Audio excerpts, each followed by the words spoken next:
मेरा नाम है शिवम दुबे और आप सब चेतना मंच देख रहे हैं। बिहार में जातिगत जनगणना का मुद्दा गरमाया हुआ है। गरमाया क्या हुआ है? बेहद गरमाया हुआ है।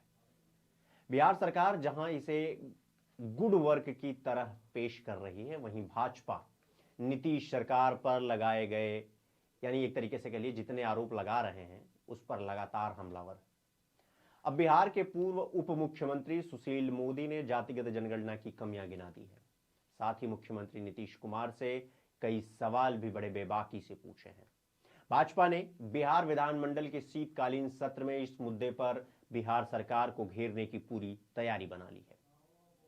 सोमवार को बीजेपी विधानमंडल बैठक में जातीय जनगणना को लेकर विस्तार पूर्वक चर्चा हुई। विधानसभा में पेश होने वाले जातीय आंकड़े और सर्वे को लेकर सुशील मोदी ने नीतीश कुमार से मांग की है। उन्होंने कहा कि सरकार पंचायतवार आंकड़े जारी करे ताकि हकीकत सामने आ सके। सरकार कल क्या आंकड़े पेश करने वाली है, यह देखना बेहद दिलचस्प होगा।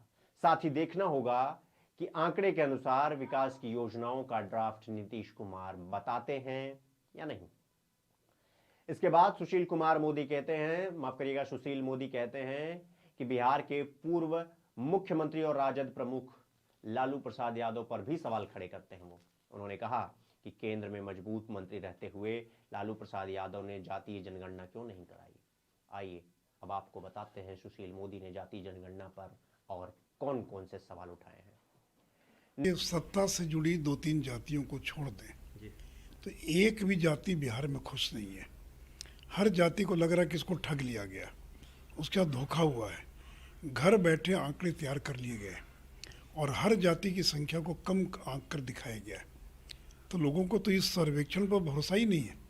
सुनील पुंटियो ने क्या कहा मुझे नहीं मालूम है, लेकिन तेली समाज की बहुत बड़ी आबादी है बिहार के अंदर। वैश्य समाज की आबादी को 9 भाग में तोड़कर दिखाया गया। तो सत्ता से जुड़ी जातियों को एकजुट करके दिखलाया गया। अब मल्लाह जाति को 8 भाग में तोड़ दिया गया और वो भी संख्या को कम करके दिखलाया गया। तो बिहार में कोई ऐसी जाति नहीं है जो संतुष्ट है। हर जाति ठगा हुआ महसूस कर रही है। इसलिए सरकार को इस पूरे सर्वेक्षण की नए सिरे से समीक्षा करने की आवश्यकता है। उनका पहला प्रश्न ये है, वो क्या बिहार के मौजूदा मुख्यमंत्री नीतीश कुमार से पूछते हैं। वो कहते हैं कि नीतीश बताएं, कुछ चुनिंदा पिछड़ी जातियों की संख्या क्यों घट गई। दूसरा प्रश्न, लालू यादव ने 2011 में जातीय जनगणना क्यों नहीं करवाया। तीसरा प्रश्न, कैबिनेट प्रस्ताव की कॉपी फाड़ने वाले राहुल गांधी ने तब क्यों नहीं कराई जातीय जनगणना। चौथा प्रश्न, राजस्थान छत्तीसगढ़ में 5 साल तक क्यों नहीं कराया गया सर्वे, जबकि 5 साल से उनकी सरकार बनी हुई है। पांचवा प्रश्न, लालू प्रसाद और नीतीश कुमार कांग्रेस से पूछे कि छत्तीसगढ़ की और राजस्थान में पिछले 5 साल में सत्ता में रहने के बाद इन राज्यों में जातीय सर्वे क्यों नहीं कराया गया।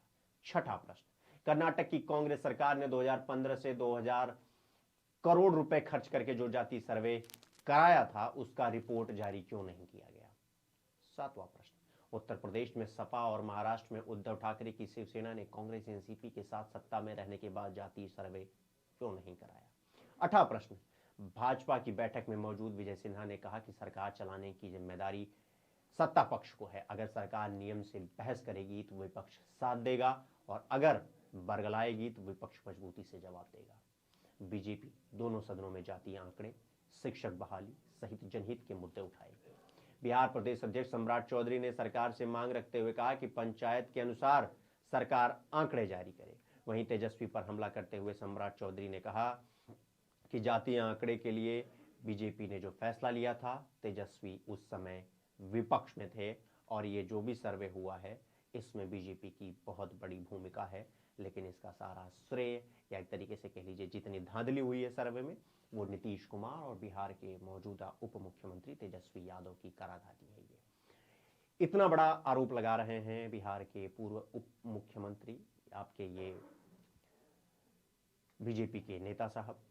अब आपको बताना चाहेंगे, ये सुशील मोदी इतने सारे आरोप लगा रहे हैं, उधर नीतीश कुमार का ये कहना है कि अगर आपको हमारे जातिगत सर्वे से कोई समस्या है तो आप एक काम करिए, आप केंद्र सरकार से कह करके ऑल ओवर इंडिया का जातिगत जनगणना करवा दीजिए। अब ये पूरा मामला उथल पुथल हो गया है, तूल पकड़ रहा है। देखना बेहद दिलचस्प होगा कि आगे की कार्रवाई क्या होगी। फिलहाल अभी के लिए मैं आप सबसे इजाजत लेना चाहूंगा। आप सब अपना बहुत ख्याल रखिए, सतर्क रहिए, सुरक्षित रहिए, देखते रहिए चेतना मंच। धन्यवाद।